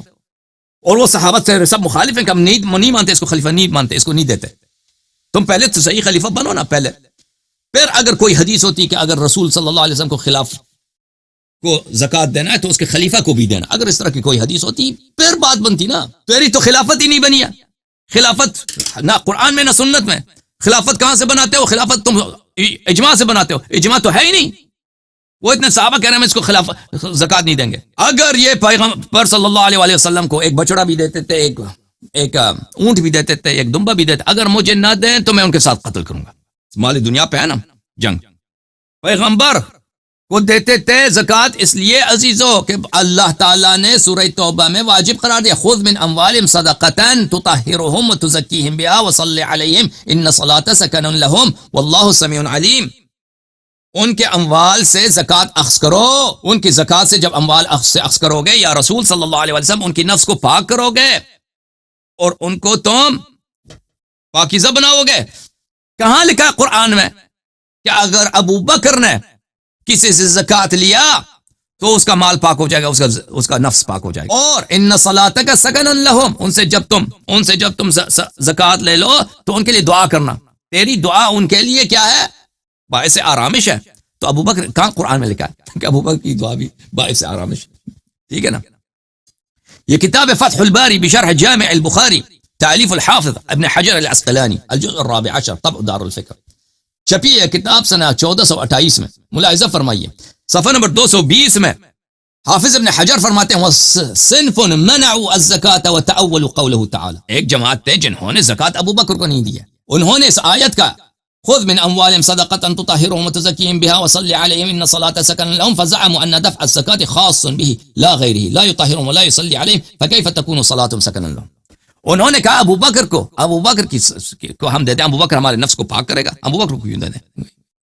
ابو بکر ہمارے دعا بھی کرے، اس کی دعا ہمارے لیے کیوں سکن کا باعث، آرامش کا باعث؟ یہ تو قرآن میں تو نہیں ہے. یہ کتاب عمدۃ القاری بشرح سقیم البخاری تالیف العینی چاپ دار الفکر. میرے محترم ناظرین اس کتاب میں ایک جلد نمبر ہے 25، اس میں صفحہ نمبر 30 میں عینی صاحب فرماتے ہیں طائفۃ منهم منعوا الزکاة بشبہۃ ان صلاۃ ابی بکر لیست سکنا لهم بخلاف صلاۃ الرسول صلی اللہ علیہ وسلم. انہوں نے کہا تھا کہ ہم رسول صلی اللہ علیہ وسلم کو زکوٰۃ دیتے ہیں، وہ قرآن میں موجود ہے، وہ دعا کرتے ہیں تو ہماری باعث آرامش ہے. ابو بکر کہاں ہے قرآن میں؟ ابو بکر کہاں لکھا ہے قرآن میں اس کو زکوٰۃ اس کو دینا چاہیے؟ ہم زکوٰۃ اپنے قوم میں دیں گے، زکوٰۃ اپنے قوم کے فقراء کو دیں گے، جیسے بخاری میں بھی موجود ہے کہ اپنے قوم کو دینا چاہیے. صحیح البخاری چاپ دار احیاء التراث العربی. یہاں پہ ملاحظہ فرمائیے عزیزو کتاب الزکاة میں صفحہ نمبر 252 میں حدیث نمبر 1395 میں معاذ ابن جبل کو جب رسول اللہ صلی اللہ علیہ وسلم یمن بھیجا ہے تو فرمایا ہے کہ فَعَلِمْهُمْ أَنَّ اللَّهَ افترض عَلَيْهِمْ صَدَقَةً فِي أَمْوَالِهِمْ، لوگوں کو یہ سمجھاؤ، شہادتین کے بعد لوگوں کو سمجھاؤ کہ ان کے اموال پہ زکوٰۃ واجب ہے. تؤخذ من اغنیائهم وترد على فقرائهم، زکوٰۃ میں حکم کیا ہے کہ اغنیاء سے لیا جاتا ہے اور غریبوں کو دیا جاتا ہے. اور ابو بکر کو نہیں دیا جاتا، ابو بکر کو دے دو، ابو بکر کو دے دو، مجھے دے دو، مجھے نہیں دے گا تو میں تجھے قتل کر دوں گا. یہ کوئی ہے؟ یہ کوئی دین ہے بھائی؟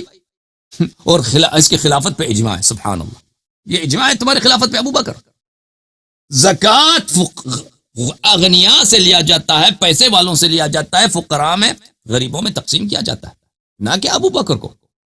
کتاب معالم السنن للحافظ الخطابی البستی، متوفى سنہ 388. یہ کتاب ہے شرح سنن ابی داؤد. کتاب چھپی ہے المطبعہ العلمیہ بحلب، لبنان میں چھپی. کتاب الزکاة میں صفحہ نمبر 4 میں وفي ضمن كان في ضمن هؤلاء المانعين للزكاة من كان يسمح بالزكاة ولا يمنعها. مانعین زکوٰۃ جو کہا جاتا ہے وہ لوگ زکوٰۃ کو مانتے تھے اور نہیں کہتے تھے ہم زکوٰۃ نہیں دیتے. الا ان رؤساءهم صدوهم عن ذلك الرأي وقبضوا على ايديهم في ذلك كبني يربوع فانهم قد جمعوا صدقاتهم وارادوا ان يبعثوا بها الى ابي بكر فمنعهم مالك بن نوير عن ذلك وفرقوا. انہوں نے اپنے زکوٰۃ جمع کیا اور کہا کہ ہم ابو بکر کو بیچتے ہیں، لیکن ان کے قوم کے وہ اکابر نے کہا، قوم کے اکابر نے کہا کہ نہیں، اپنے غریبوں میں بانٹ دو بھائی. یہ لوگ زکوٰۃ کے منکر نہیں تھے بھائی. کیا کہا کہ بھائی زکوٰۃ کا شروع سرے ہی سے انکار. یہ ابو بکر کو زکوٰۃ نہیں دے رہے تھے اور کہتے تھے ابو بکر کو خلیفہ نہیں مانتے. ختم بات، خلیفہ نہیں مانتے. تو میرے محترم ناظرین، ابو بکر خلیفہ، اجماع کی جب بات ہوتی ہے نا، ان کی یہ سب مسلمان تھے، ابو بکر کی خلافت کو نہیں مانتے اور ان کو قتل کیا گیا بے دردی کے ساتھ، اور ان کی تعداد بھی بہت زیادہ ہے. مردوں کو ذبح کیا، عورتوں کے ساتھ ان لوگوں نے زنا کیا اور عورتوں کو اپنے قبائل میں انہوں نے بانٹ دی اپنے درمیان. سبحان اللہ، سبحان اللہ، سبحان اللہ. کہنے کا مقصد ہے میرے محترم ناظرین، اب واپس آتے ہیں ابو بکر کی خلافت پر. اب میں آپ کے کال لوں گا. جو آپریٹر صاحب سو رہے ہیں، کال ملانا چاہیں تو بسم اللہ کر. میں نے 1.5 گھنٹے بات کی ہے، زیادہ لمبی بات نہیں ہے، 1.5 گھنٹہ. کہنے کا مقصد میرے محترم ناظرین، ابو بکر کی خلافت کی تصحیح ہمیں تصحیح دکھاؤ. اس کی خلافت کس چیز سے ثابت ہے؟ قرآن سے تو ثابت نہیں ہے، سنت سے تو ثابت نہیں. اس کی خلافت پہ اجماع تو ہے ہی نہیں. ہم شیعہ مسلمان ہیں، خلافت اس کی نہیں مانتے. اہل بیت علیہ السلام اس کی خلافت کو نہیں مانتے تھے، اتنے صحابہ اس کی خلافت کو نہیں مانتے تھے، تو اجماع بھی نہیں ہے. تو اس کی خلافت کی صحت نہیں ہے نا.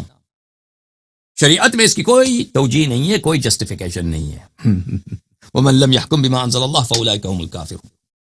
اس کی خلافت نہ صرف غیر شرعی ہے، اس کی خلافت اس کی کفر کی دلیل ہے. عائشہ کے ابا، عائشہ کے والد صاحب کے کی خلافت، ومن لم يحكم بما انزل الله فاولئك هم الكافرون ام لهم شركاء شرعوا لهم من الدين ما لم يأذن به الله. اب ابو بکر کی خلافت جب واضح ہو گیا میرے عزیز کہ اب کفر کو بھی چھوڑ دو، کم از کم اس کی خلافت غیر شرعی ہے، یہ تو ثابت ہے غیر شرعی. جب غیر شرعی ہے تو اس کی بات ہی ختم ہے. شیعوں کی بات ثابت ہو گئی نا. الحمدللہ رب العالمین.